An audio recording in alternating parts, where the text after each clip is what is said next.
students, welcome to Agmic Academy. I am your teacher for this lecture.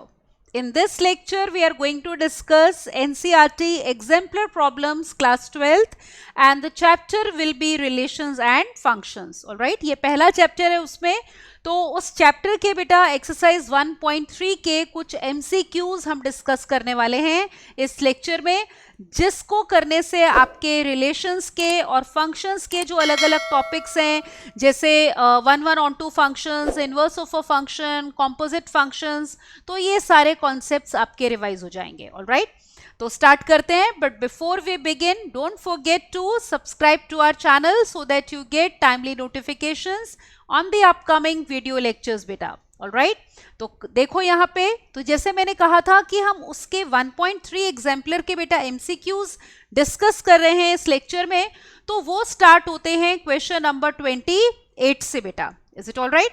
तो let us start from question number 28 now. So look at question number 28 on your screen.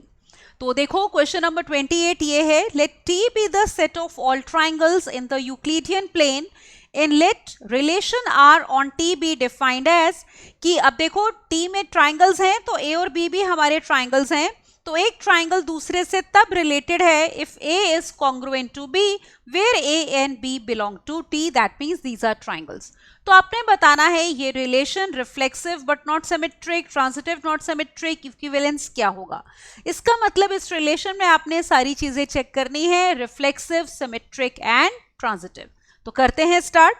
तो सबसे पहले यहाँ पे लिखते हैं जो रिलेशन हमें गिवन है, देखो वो क्या है कि रिलेशन आर में हमारे पास वो सारे ऑर्डर्ड पेयर्स आ रहे हैं बेटा A B such that A is congruent to B. Congruency का सिंबल आपको याद होगा, ठीक है ना. तो ए बी के कॉन्ग्रुएंट है and A and B both belong to the set of triangles जो कि हमें दिया है टी. तो सबसे पहले इसमें चेक करते हैं रिफ्लेक्सिव है या नहीं रिलेशन.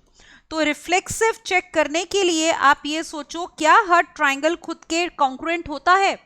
यस, बिल्कुल होता है. तो हम एज्यूम कर लेते हैं let A belong to T. मान लो ए कोई ट्राइंगल है, then we know that A is congruent to itself बेटा. तो हमारे पास ए जो है वो कॉन्ग्रुएंट होता है ए के. Every triangle is congruent to itself. इसका मतलब ये हो गया कि ordered pair A comma A belongs to R for all A belonging to T. तो हर ट्राइंगल खुद के कॉन्ग्रुएंट हो गया बेटा. तो यही चाहिए होता है रिफ्लेक्सिव रिलेशन में कि हर एलिमेंट खुद से रिलेट होके आर में आना चाहिए. तो this implies R is reflexive बेटा. तो यहां से हमें पता चल गया कि R is reflexive. Is it okay या क्या? नेक्स्ट जो हम चेक करेंगे वो होगा सिमेट्रिक, कि क्या ये रिलेशन सिमेट्रिक है.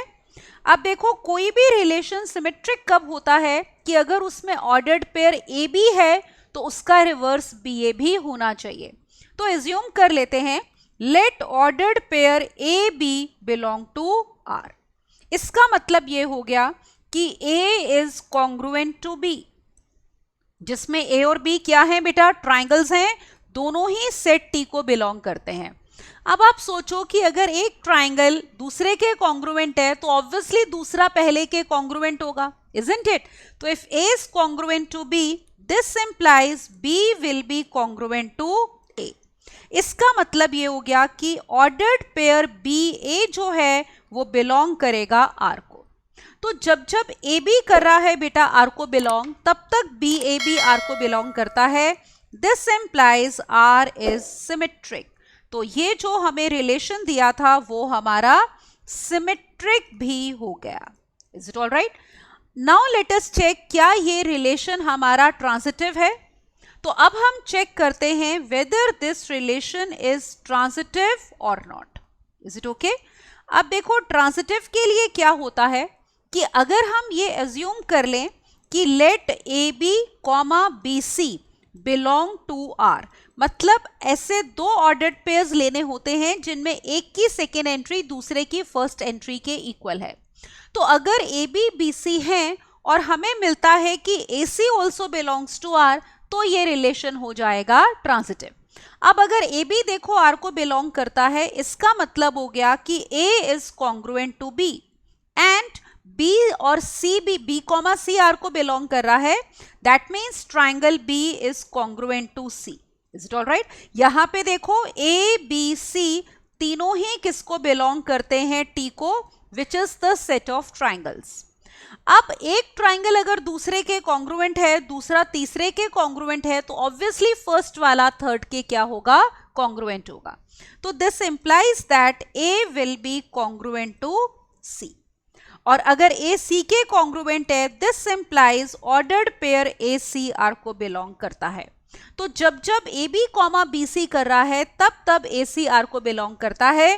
This implies R is transitive. तो आर रिलेशन जो है हमारा क्या हो गया? ट्रांजिटिव हो गया बेटा. अब देखो ये रिलेशन रिफ्लेक्सिव भी है, सिमेट्रिक भी है, ट्रांजिटिव भी है. Hence R is equivalence relation बेटा. ठीक है, तो आर जो है हमारा क्या हो गया? Equivalence relation, because it is reflexive, symmetric and transitive. तो let us check the options. तो यहां पे देखो ऑप्शंस चेक करते हैं. You can see the complete question number 28 now. तो आप नोटिस करो सी ऑप्शन में दिया है इक्विवेलेंस रिलेशन, तो correct option will be C. Is it okay? तो ये था क्वेश्चन नंबर 28. अगले क्वेश्चन पे मूव करते हैं. ये देखो क्वेश्चन नंबर 29 एनसीईआरटी एग्जाम्पलर का. क्या दिया है देखो, फिर से रिलेशंस के ऊपर क्वेश्चन है ना ये. वो बोल रहे हैं consider the non empty set consisting of children in a family and a relation R is defined as कि A B से तब relate हो रहा है if A is brother of B. तो आपने बताना है कि R इनमें से क्या होगा. ठीक है, तो चेक करते हैं. Let me first of all write the relation. तो रिलेशन R जो है उसमें वो सारे ordered pairs आएंगे A comma B such that A और B उसी फैमिली को बिलोंग करते हैं और A is brother of B. ठीक है ना, अगर A B का ब्रदर है तो इसका मतलब ordered pair A B R को बिलोंग करेगा. अब आपने वही चेक करना है कि रिफ्लेक्सिव, सिमेट्रिक और, वैसे तो इसमें सिमेट्रिक और ट्रांजिटिव ही चेक करना है अगर आप ऑप्शंस देखो. Is it all right? तो हम यहाँ पे रिफ्लेक्सिव भी कर लेते हैं. बाय चांस अगर आपको कोई क्वेश्चन आ जाए जिसमें ये भी पूछा है कि ये रिफ्लेक्सिव है या नहीं, इजंट इट? ऑप्शंस चेंज होके भी तो आ सकता है क्वेश्चन. तो let me check all the 3 cases. तो सबसे पहले हम चेक करते हैं कि रिफ्लेक्सिव है या नहीं है. Is it all right? अब देखो रिफ्लेक्सिव का मतलब होता है हर एलिमेंट खुद से रिलेट होता है. तो आप अगर कोई ए फैमिली में है, चिल्ड्रन ऑफ फैमिली है, तो आप खुद से रिलेट नहीं होंगे ना, आप खुद के ब्रदर नहीं है. Is it all right? No one is brother of himself. Even वो गर्ल भी तो हो सकती है फैमिली में. Is it all right? तो वो खुद की ब्रदर थोड़ी ना हो जाएगी. इवन बॉय भी हो तो यू कैन नॉट से he is brother of himself. तो यहाँ पे अगर हमारा ए बिलोंग, यहाँ पे ना पहले ए सेट ले लेते हैं. मान लो A is the set of children in given family.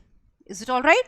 तो इन्होंने वो सेट डिफाइन नहीं किया है, हम वो सेट डिफाइन कर लेते हैं एज सेट ए.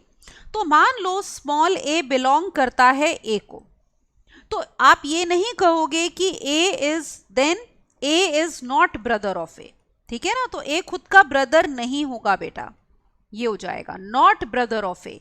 इसका मतलब ordered pair A comma A does not belong to R for all A belonging to A. तो हर एलिमेंट खुद से रिलेट होके नहीं आ रहा. This implies R is not reflexive. Is it all right? तो आर बेटा रिफ्लेक्सिव नहीं है. R is not reflexive. All right? जैसे मैंने कहा ऑप्शंस में तो सिर्फ सिमेट्रिक और ट्रांजिटिव पूछ रहे हैं, पर ये भी पता होना चाहिए. Now let us check whether R is symmetric or not. ठीक है, तो अब हम चेक करते हैं ये रिलेशन सिमेट्रिक है या नहीं है. तो सिमेट्रिक कब होता है? जब ए बी आर को बिलोंग करे तो बी ए भी करना चाहिए. तो एज्यूम कर लेते हैं let ordered pair A B belong to R. अब देखो अगर ए बी आर को बिलोंग करता है तो इसका मतलब ये हो गया कि A is brother of B. Is it all right? तो ए किसका है ब्रदर? बी का.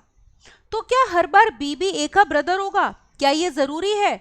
अगर बी लड़की हो जाए तो जैसे ए बॉय है और बी गर्ल है, तो ए तो बी का ब्रदर हो गया, पर B is not brother of A, तो हर बारी नहीं ना होगा। तो this does not imply that B is brother of A every time. Is it all right? ये तो रीजन लिख देते हैं यहां पे, because B may be girl. Is it all right? B may be girl. ये तो that means that B A ordered pair does not belong to R. तो बी ए ऑर्डर्ड पेयर हर बार आर को नहीं बिलोंग करेगा जब जब ए बी कर रहा है। This implies R is not symmetric बेटा, तो ये रिलेशन ना सिमेट्रिक नहीं होगा। Is it all right? ये अब हम आते हैं किस पे? ट्रांजिटिव पे। Now let us check whether this relation is transitive और नॉट। ट्रांजिटिव में क्या करना होता है? आप एज्यूम कर लोगे कि let A B comma B C belong to R. तो करते हैं, मान लो let A B comma B C belong करते हैं आर को। ऑब्वियसली ए और बी और सी तीनों क्या हैं? चिल्ड्रन ऑफ द फैमिली, मतलब सेट ए को बिलोंग करते हैं। अब अगर ए बी आर को बिलोंग करता है, this implies A is brother of B. ठीक है ना? तो ए बी का क्या हो गया बेटा? ब्रदर हो गया। And B is brother of C. क्यों? क्योंकि बी सी भी आर को बिलोंग कर रहा है, तो B is brother of C. Is it all right? अब आप सोचो कि इसका मतलब ए और बी तो दोनों लड़के होंगे ना, ए बी ब्रदर है, बी बी ब्रदर है सी का, सी में भी गर्ल और बॉय से फर्क नहीं पड़ता। तो अगर ए बी का ब्रदर है, बी सी का ब्रदर है, तो डेफिनेटली दिस इंप्लाइज दैट कि ए इज ब्रदर ऑफ सी। ठीक है ना? क्योंकि ए तो बॉय ही है, सी में भी गर्ल और बॉय व्हाटएवर। तो यहां से हमें मिलता है कि A is brother of C. इसका मतलब ordered pair A C R को बिलोंग करेगा जब जब A B B C R को बिलोंग करेंगे। तो बस यही तो कंडीशन चाहिए होती है ट्रांजिटिव के लिए। This implies R is transitive बेटा। तो ये सिमेट्रिक नहीं है, रिफ्लेक्सिव नहीं है, पर ट्रांजिटिव है। Now let us check the options कि कौन सी ऑप्शन हमारी इस क्वेश्चन नंबर 29 में होगी करेक्ट। तो आप नोटिस करो, ए ऑप्शन रॉन्ग है, बी करेक्ट होगी, ट्रांजिटिव बट नॉट सिमेट्रिक। तो in this case correct option will be B बेटा। Is it okay? So this was question number 29। Let's move on to the next question. अगला question देखो, question number 30th। Is it okay? Let's see what is given to us. आपको कहा है maximum number of equivalence relations कितने होंगे on set ए। तो equivalence relation क्या होता है? वो relation which is reflexive, symmetric as well as transitive. तो करते हैं check. Look at this question now. हमें सेट ए दिया है कंटेनिंग एलिमेंट्स 1, 2 और 3। Is it all right? आपको बताने हैं कितने इक्विवेलेंस रिलेशंस होंगे। तो लेट अस राइट यहां पे equivalence relations on set A बेटा। तो इस सेट के ऊपर, मतलब relation is from set A to itself. तो सबसे पहले तो देखो इक्विवेलेंस रिलेशन कब होता है? जब वो रिफ्लेक्सिव, सिमेट्रिक, ट्रांजिटिव तीनों होगा। सबसे पहला रिलेशन R1 हम ये ले सकते हैं 1, 1, 2, 2 और 3, 3 बेटा।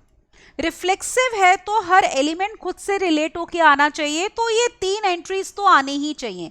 ये 3 ऑर्डर्ड पेयर्स तो हर इक्विवेलेंस रिलेशन में लेने ही पड़ेंगे। ये सिमेट्रिक भी है क्योंकि अगर ए बी है तो बी ए है, और ट्रांजिटिव बाय डिफॉल्ट है। ट्रांजिटिव कोई रिलेशन देखो तब था जब A B comma B C R में है तो ए सी भी होना चाहिए। अगर आपको ऐसे दो ordered pairs A B comma B C R में मिलते ही नहीं है बेटा, तो फिर हम ए सी कहां से उसमें ढूंढ रहे हैं? तो ट्रांजिटिव तब नहीं होगा जब A B comma B C R को बिलोंग करता है और ए सी ना करे। अगर आपको इस टाइप के दो ऑर्डर्ड पेयर्स ही नहीं मिल रहे जिनमें एक की सेकेंड एंट्री दूसरे की फर्स्ट एंट्री के इक्वल है, तो बाय डिफॉल्ट वो रिलेशन ट्रांजिटिव होता है। तो ये वाला रिलेशन है जो रिफ्लेक्सिव, सिमेट्रिक, ट्रांजिटिव तीनों है। तो पहला इक्विवेलेंस रिलेशन ये हो गया ऑन सेट ए। अगला देखो R2 निकालते हैं। उसमें हम ले सकते हैं 1, 1, 2, 2, 3, 3 तो लेना ही पड़ेगा रिफ्लेक्सिव के लिए। ऑलराइट, अब मान लो आप लेते हो 1, 2, तो उसका रिवर्स 2, 1 भी लेना पड़ेगा क्योंकि सिमेट्रिक तभी होता है। अब ट्रांसिटिव चेक करो, जैसे मैंने यहां पे लिखा था कि कोई भी रिलेशन ट्रांसिटिव कब होता है बेटा, कि अगर A B comma B C R को बिलोंग करते हैं, then A C also belongs to R, isn't it? तो ये कंडीशन हमें चाहिए होती है किसके लिए? ट्रांसिटिव के लिए। तो यहां पे चेक करो, क्या आपके पास ऐसी कोई कंडीशन है? बिल्कुल है, जैसे 1 2 2 1 है, तो 1 1 चाहिए, वो आर में है, R2 में। फिर ऐसे ही 2 1 1 2 है तो 2 2 चाहिए, वो भी है। तो जब जब ए बी बी सी है, ए सी है, तो ये रिलेशन ट्रांसिटिव भी है, तो ये रिलेशन इक्विवेलेंस हो गया। अगला देखो R3 लेते हैं हम यहां पे। तीसरा रिलेशन ये ले सकते हैं 1 1 2 2 3 3। एज ए सेड इनको तो लेना ही पड़ेगा। अब जैसे 1 2 की बजाय 1 3 ले लो और उसका रिवर्स ले लो 3 1। So this relation is reflexive क्योंकि इसमें 1 1 2 2 3 3 है। सिमेट्रिक है क्योंकि ए बी है तो बी ए भी है, और ट्रांसिटिव भी है क्योंकि ये कंडीशन सेटिस्फाई होती है। जैसे 1 3 3 1 है तो 1 1 है, फिर 3 1 1 3 है तो 3 3 भी इसमें है, तो ये ट्रांसिटिव भी है, तो ये भी इक्विवेलेंस हो गया। नेक्स्ट लेते हैं R4, जो कि आप ले सकते हो 1 1 2 2, इज इट ऑल राइट, 3 3, और फिर ले सकते हैं 2 3 और 3 2।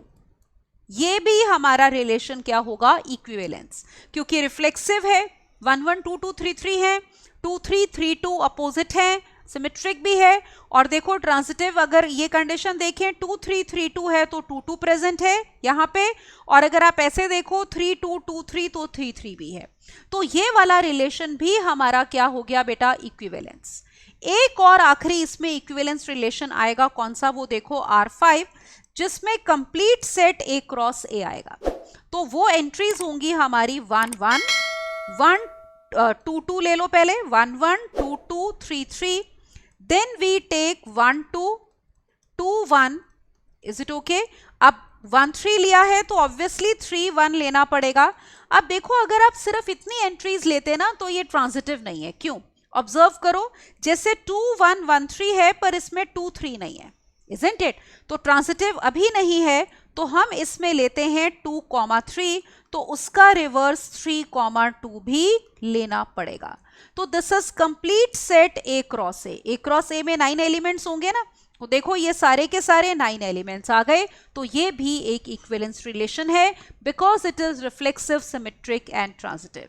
तो गिवन सेट जो हमारा ए था, देखो ये 1 2 3, इसके ऊपर हमने as you can see we have formed 5 equivalence relations.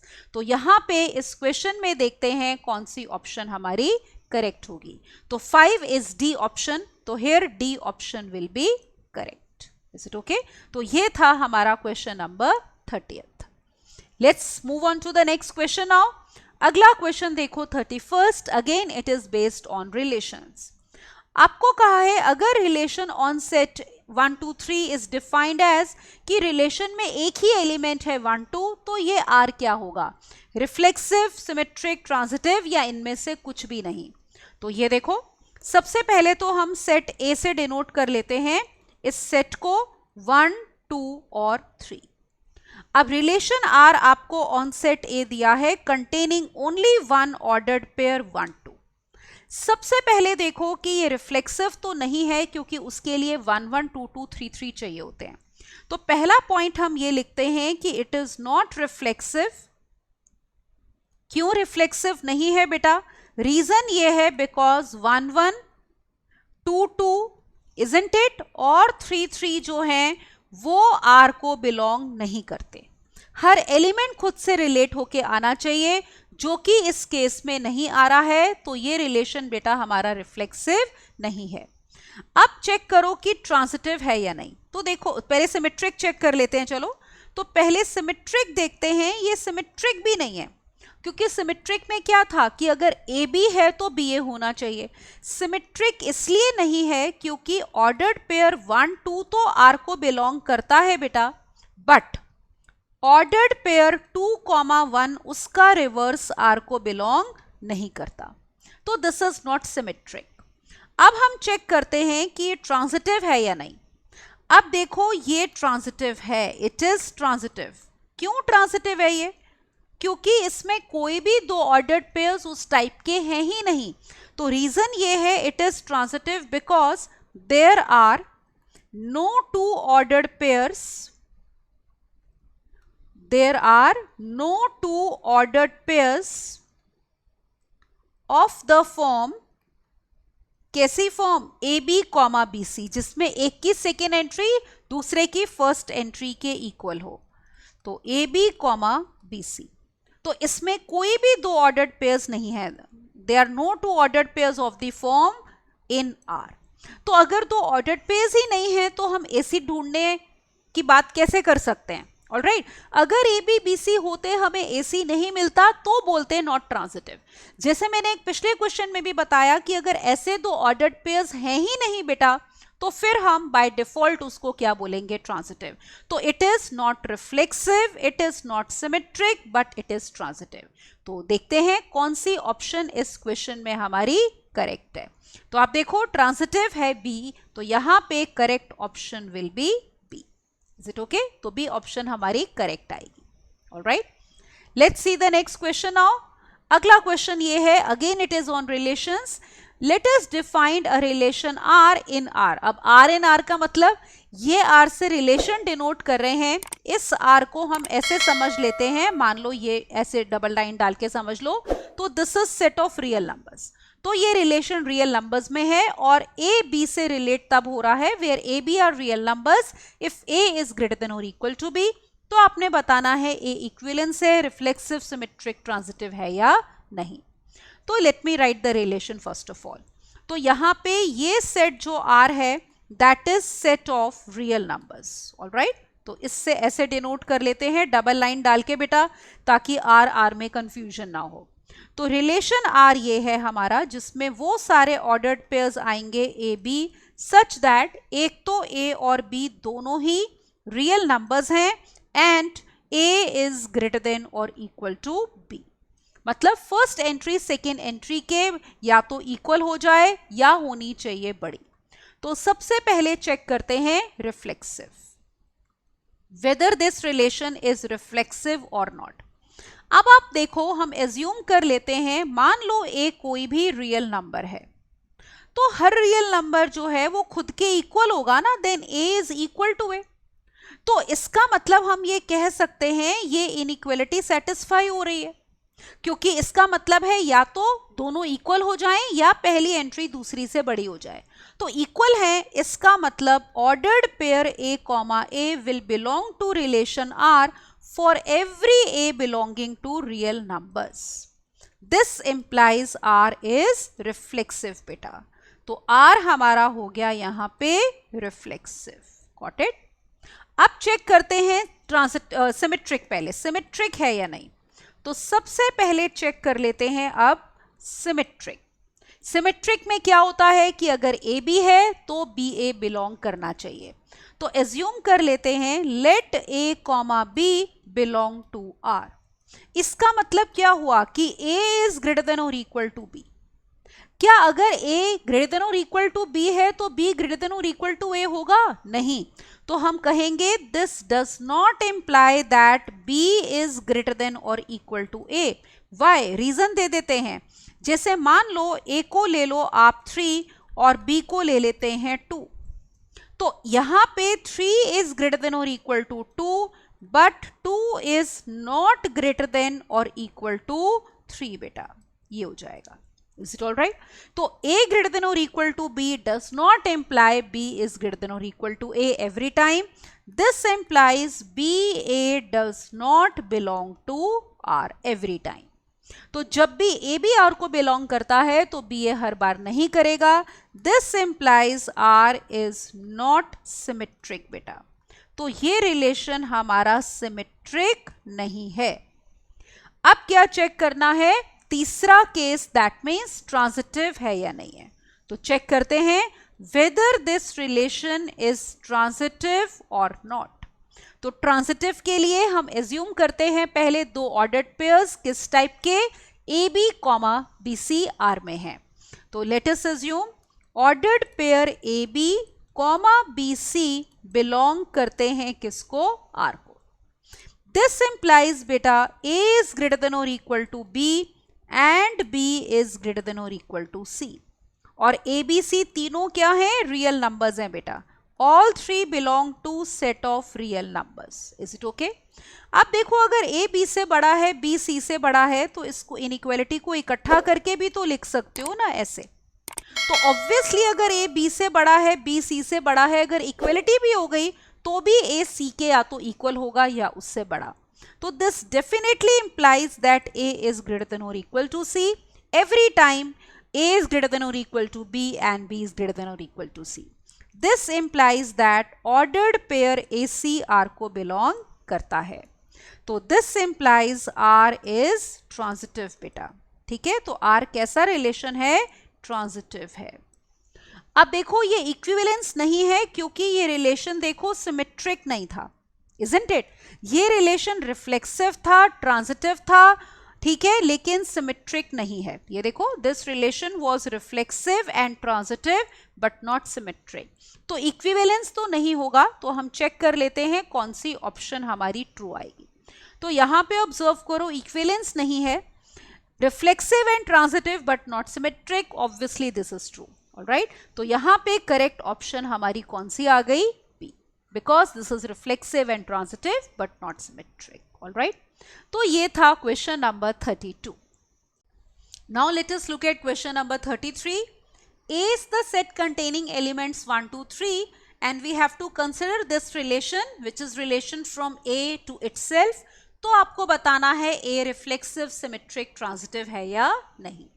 तो करते हैं स्टार्ट. तो सबसे पहले हम A सेट लिख लेते हैं. It is containing elements 1, 2 and 3. और देखो जो रिलेशन R है that is from set A to itself. Alright, अब देखो इसमें क्या क्या ऑर्डर्ड पेयर्स दिए हुए हैं.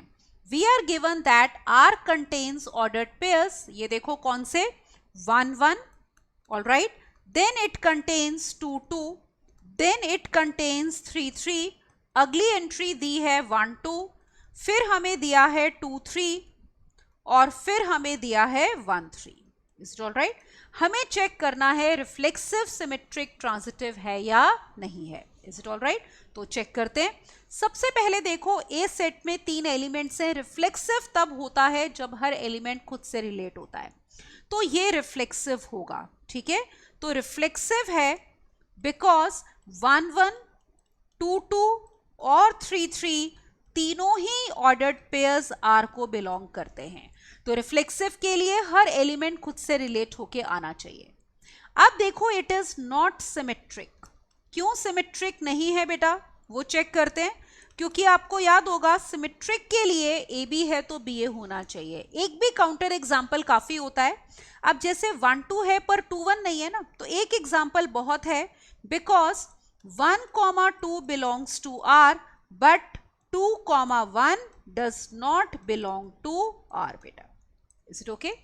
अब ट्रांजिटिव चेक करते हैं. अब यहां पे देखो जैसे ट्रांजिटिव के लिए हमें क्या चाहिए होता है. Let me tell you. जैसे हमने पहले भी देखा है बेटा, कोई रिलेशन ट्रांजिटिव होता है कि if A B comma B C अगर आर को बिलोंग करता है तो फिर ऑर्डर्ड पेयर बेटा ए सी आर को बिलोंग करना चाहिए. Is it all right? और हमने ये भी देखा कि अगर कोई 2 ऑर्डर्ड पेयर्स इस टाइप के हैं ही नहीं आर में तो फिर बाय डिफॉल्ट ट्रांजिटिव होता है. तो हम चेक करते हैं. ये चेक करना सबसे ज्यादा मुश्किल होता है क्योंकि कोई भी केस छूटना नहीं चाहिए.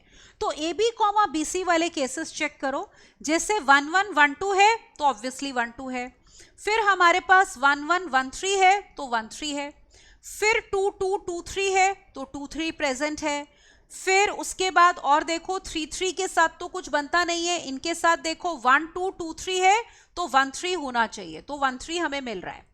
क्या और कोई 2 ऑर्डर्ड पेयर्स हैं जिनमें एक की सेकेंड एंट्री दूसरे की फर्स्ट एंट्री के इक्वल हो जाए? 2, 3, 1, 3 में तो नहीं है और किसी में नहीं है. जैसे यहाँ पे इन दोनों में था बेटा 1, 2, 2, 3 तो 1, 3 इसको बिलोंग कर रहा है. तो जितने भी केसेस हमने ऑब्जर्व किए जिनमें A B comma B C R को बिलोंग कर रहा था बेटा, तो ए सी हमें आर को बिलोंग करता हुआ मिला है. तो this implies R is transitive. तो ये रिलेशन हमारा ट्रांजिटिव होगा बेटा। Is it all right? Reason यही है कि जब जब A B comma B C है तो ए सी आर को बिलोंग कर रहा है। तो ये रिलेशन आपका सिमेट्रिक नहीं है, रिफ्लेक्सिव भी है और ट्रांजिटिव भी है। तो चेक करते हैं कौन सी ऑप्शन ट्रू है बेटा। Reflexive and transitive but not symmetric.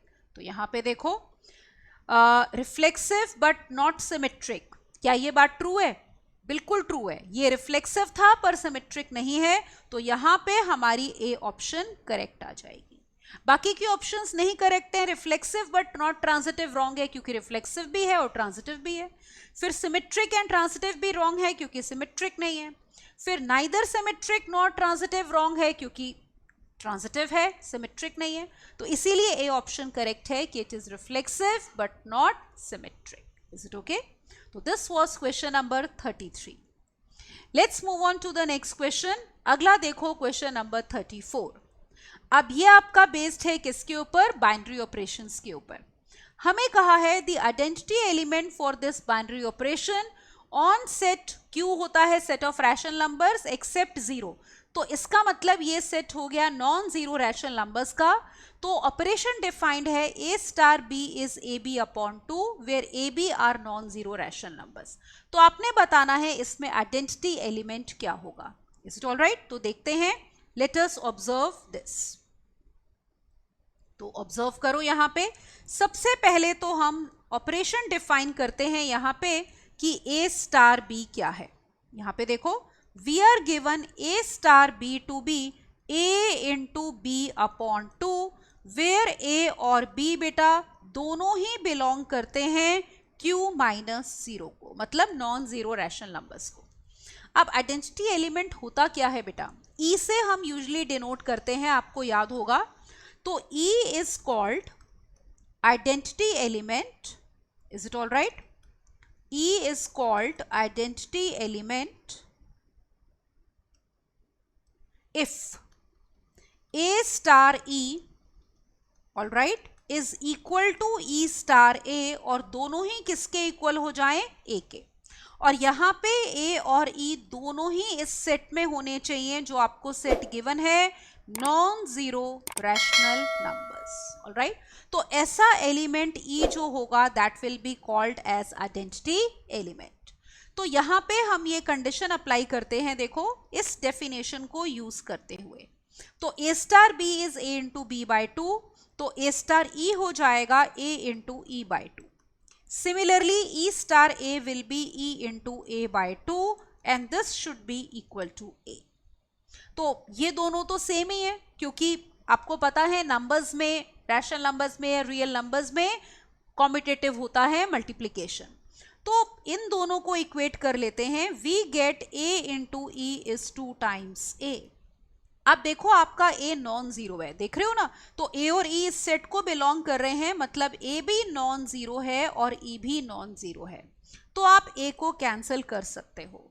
तो यहां पे हमें मिला e इक्वल टू 2 जो कि है non zero rational number, belong करता है बेटा इसको। Is it all right? तो कंडीशन सेटिस्फाई हो गई कि हमें एक ऐसा एलिमेंट मिल गया जिसके लिए ये कंडीशन ट्रू है। This implies identity element is 2। तो इसका मतलब ये हो गया कि आइडेंटिटी एलिमेंट इज 2।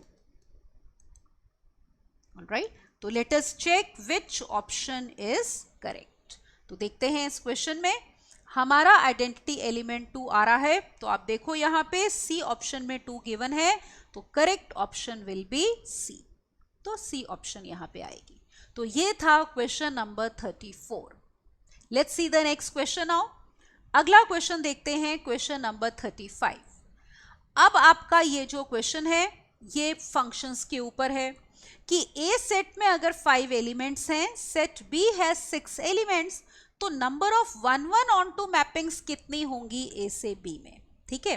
तो let us see what is given to us. We are given number of elements in A are 5 and number of elements in B are 6.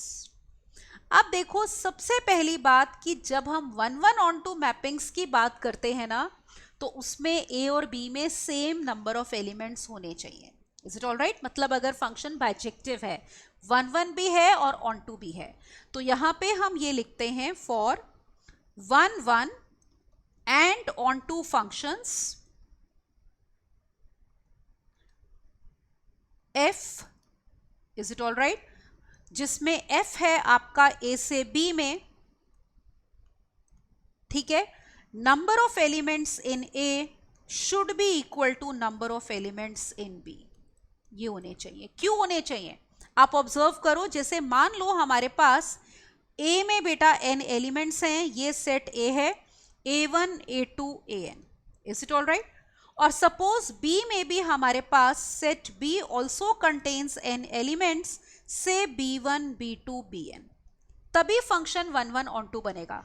1 1 का मतलब क्या होता है कि अगर प्री इमेजेस डिफरेंट हैं तो उनकी इमेजेस भी डिफरेंट होनी चाहिए।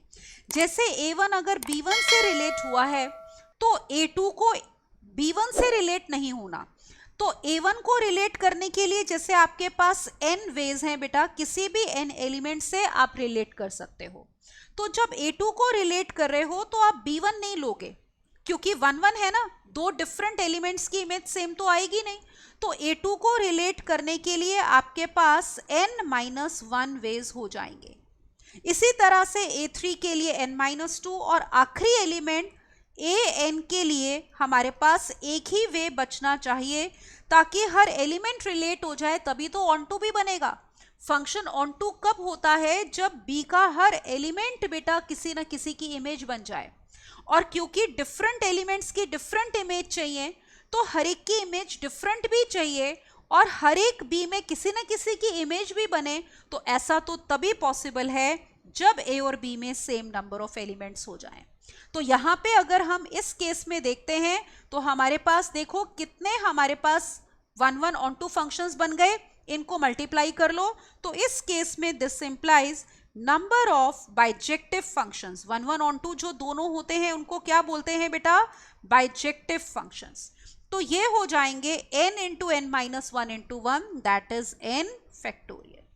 या फिर डायरेक्टली ऐसे भी कह सकते थे npn, ठीक है ना, n को n के साथ अरेंज करना है।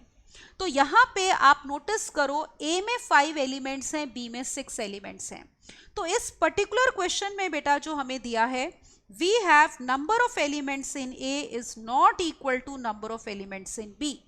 So this implies number of 1 1 on 2 functions will be 0 बेटा, एक भी नहीं बनेगा। तो number of 1 1 on 2 functions are equal to 0, क्योंकि उसके लिए जैसे मैंने एक्सप्लेन किया A और B में सेम नंबर ऑफ एलिमेंट्स होने जरूरी है। तो इस पर्टिकुलर क्वेश्चन में जो हमारी ऑप्शन आएगी वो होगी C option. Number of 1 1 functions आपको 1 1 ऑन टू मैपिंग्स पूछी है तो वो 0 है। नन ऑफ दीज मत टिक कर देना, क्योंकि 0 एज एन ऑप्शन दिया हुआ है। तो correct option will be C. Is it okay? तो ये था question number 35। Let's move on to the next question. अब देखो क्वेश्चन नंबर 36। ए सेट में आपके पास एलिमेंट्स हैं 1 2 3 n, बी में है ए बी। आपको बताना है नंबर ऑफ सरजेक्शंस। सरजेक्शंस क्या होती हैं बेटा? On two functions. ऑलराइट, तो देखते हैं कितनी सरजेक्शंस पॉसिबल होंगी। तो हम इसमें एक काम करते हैं, जैसे ए सेट हमें दिया है, set containing N elements 1 2 3 up till n, और बी सेट में दो ही एलिमेंट्स हैं ए और बी। तो हम इसको एरो डायग्राम से समझते हैं। Is it all right? तो look here, let me take this as set A which is containing n elements 1 2 3 and so on up till n बेटा। ऑल राइट, और फिर हमें दिया है सेट B जिसमें दो ही एलिमेंट्स हैं A और B। आपको बतानी है नंबर ऑफ सरजेक्शंस, इसका मतलब ऑन टू फंक्शंस। इस क्वेश्चन को हम इजीली ऐसे कर सकते हैं, टोटल फंक्शंस निकाल के वो फंक्शंस माइनस कर सकते हैं जो ऑन टू नहीं होते। अब देखो यहाँ पे अगर आप निकालना चाहते हो टोटल फंक्शंस क्या होंगे, तो हमारे पास एक डायरेक्ट फॉर्मूला भी होता है कि अगर हम कहते हैं नंबर ऑफ एलिमेंट्स ए में अगर p हैं और नंबर ऑफ एलिमेंट्स b में अगर q हैं, तो टोटल फंक्शंस होते हैं बेटा q की पावर p।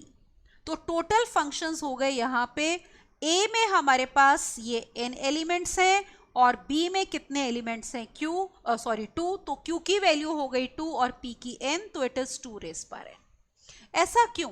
इसका रीजन समझो क्यों ये फॉर्मूला बनता है, यहीं पे समझ लेते हैं। जैसे देखो 1 को a या b किसी से भी रिलेट कर सकते हो, तो 1 को रिलेट करने के 2 वेज हैं, कौन से?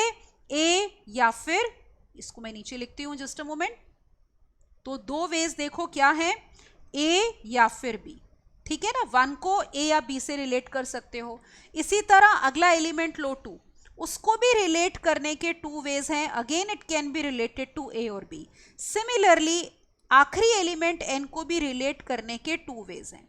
तो सारे काम करने हैं तो मल्टीप्लाई कर लो, तो 2 into 2 into 2 how many times? n times, तो it will become 2 raise power n। तो ये हमारे पास टोटल फंक्शंस आ गए। अब देखो कोई फंक्शन सर्जेक्टिव या ऑन टू कब होता है? जब जो हमारी कोडोमेन है b, उसका एवरी मेंबर किसी ना किसी की इमेज बन जाए। अगर एक भी मेंबर छूटता है तो फंक्शन इनटू होता है।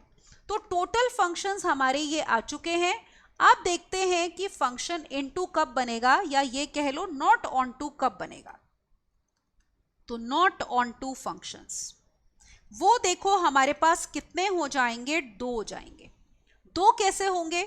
या तो देखो आप जो सारे a के आपके एलिमेंट्स थे 1 2 से लेकर n तक, वो आप सारे के सारे किससे रिलेट कर दो?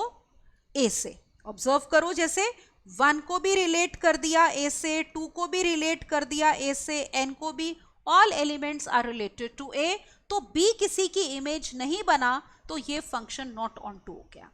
या फिर ये हो सकता है जैसे आपने a में फिर से 1 2 अप टिल n लिया है बेटा, और b में आपके पास 2 एलिमेंट्स हैं a और b। तो अगर हम सारे एलिमेंट्स a के एसोसिएट कर दें b के साथ, सबकी इमेज अगर b हो जाए, तो ये फंक्शन भी क्या हो जाएगा? Not onto. तो ऐसे 2 फंक्शंस बन सकते हैं जब या तो सारे एलिमेंट्स a से रिलेट हो गए या फिर b से। तो इसका मतलब number of onto functions कितने हो जाएंगे बेटा? टोटल फंक्शंस में से माइनस कर दो जो हमारे ऑन टू नहीं है। टोटल फंक्शंस हैं 2 raise power n, not onto है 2, तो it will be 2 raise power n minus 2। Is it all right? This is going to be the answer. तो चेक करते हैं कौन सी ऑप्शन हमारी करेक्ट है बेटा।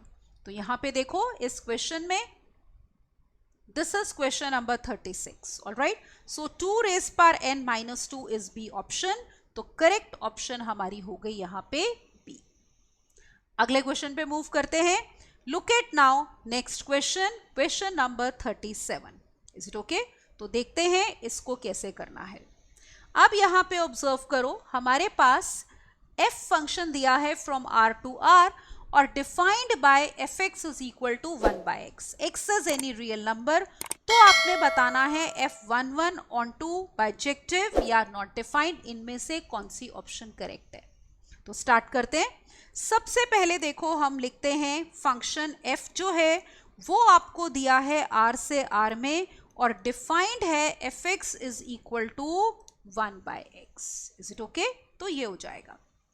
अब इस फंक्शन में आप नोटिस करो कि रेसिप्रोकल फंक्शन है। आपको पता है कोई भी फंक्शन नॉट डिफाइंड हो जाता है अगर x 0 हो। यहां पे आपको ये डोमेन दी हुई है, डोमेन का मतलब x जो वैल्यूज ले सकता है बेटा। Is it all right? तो आप ऑब्जर्व करो कि डोमेन जो है हमारी ऑल रियल नंबर्स नहीं हो सकती, क्योंकि 0 पे फंक्शन डिफाइंड नहीं है। Is it all right? तो हम यहां पे ये बात बोलेंगे कि 0 belongs to domain but f of 0 is not defined। is it all right? तो ये डिफाइंड हमारा नहीं है। तो अगर आपको एक भी पॉइंट मिलता है डोमेन में जहां पे फंक्शन डिफाइंड नहीं है, तो फिर वो 1 1 ऑन टू नहीं होगा। पहले तो वो डोमेन, पूरी डोमेन जो आपको दी है उसमें वो फंक्शन डिफाइंड होना चाहिए। तो यहाँ पे हम इसी रीजन की वजह से बोल देंगे बेटा कि यहाँ पे डी ऑप्शन करेक्ट हो जाएगी, that is F is not defined, right? Simply because हमारा रीजन कि 0 डोमेन में नहीं है। राइट? अगले क्वेश्चन पे मूव करते हैं। Look at now question number 38. देखो क्या गिवन है. f is a function from real numbers to real numbers defined by fx is 3x square minus 5 and g is a function from real numbers to real numbers defined by this. तो अब हम बात कर रहे हैं composite functions की. तो आपको g नॉट f बताना है इनमें से क्या होगा. तो let us begin the question. तो सबसे पहले तो फंक्शन f दिया है आपको रियल नंबर्स से रियल नंबर्स में, defined by fx is 3x square और माइनस कितना 5 बेटा. फिर दूसरा फंक्शन हमें g दिया है from real numbers to real numbers, defined by g of x is equal to x upon x square plus 1. We need to obtain g not f. तो निकालते हैं यहां से g नॉट f. ऑलराइट. तो देखो हमें चाहिए g नॉट f ऑफ एक तरह से x. तो x की इमेज अंडर दिस फंक्शन चाहिए. अब क्या डेफिनेशन होती है. g not f of x का मतलब है g of f of x. तो सबसे पहले हम f ऑफ x लेते हैं. तो f ऑफ x हमारा ये है 3x स्क्वायर माइनस 5. तो that means we have g of 3x square और माइनस 5. अब आप नोटिस करो g फंक्शन हमारा ये है जिसमें x की इमेज है x upon x square plus 1. तो अगर यहाँ पे x के बदले में आपके पास 3x स्क्वायर माइनस 5 है, तो इमेज में भी जहाँ भी x है बेटा, एक यहाँ पे और एक यहाँ पे, वो किससे रिप्लेस होगा 3x स्क्वायर माइनस 5 से. तो यहाँ पे लेते हैं. तो ये देखो न्यूमरेटर x है जिसके बदले में आएगा 3x स्क्वायर माइनस 5. फिर डिनोमिनेटर में x का स्क्वायर, x के बदले में हमारे पास एलिमेंट है 3x स्क्वायर माइनस 5, उसका लेना है स्क्वायर और फिर करना है प्लस 1. तो इसमें 1 ऐड कर दो. Now let us simplify. और सिंप्लीफाई करके जो हमें फंक्शन मिलेगा वो हो जाएगा g not f of x. तो सिंप्लीफाई करते हैं बेटा. This is equal to 3x square minus 5 divided by, let us simplify, a minus B whole square का फॉर्मूला लगा दो. यहाँ पे क्या आ गया 9x4 plus 5 5 25 minus 30x square और plus 1. So we are getting this to be 3x square minus 5 divided by we have 9x4 minus 30x square. All right. और ये टर्म्स कंबाइन करो, 25 प्लस 1 will be 26. तो this is g not f of x.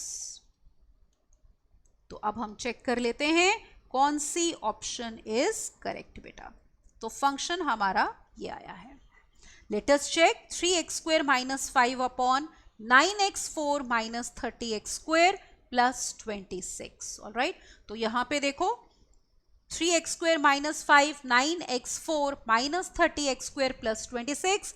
तो यही हमारी correct option है, that is A option. Alright. तो g not f हमारा यही फंक्शन आ रहा है बेटा. क्लियर हो गया. ऑलराइट. तो ये था हमारा question number 38. Is it okay. So in this lecture we have done NCERT exemplar का जो चैप्टर है बेटा रिलेशंस एंड फंक्शंस. ऑलराइट.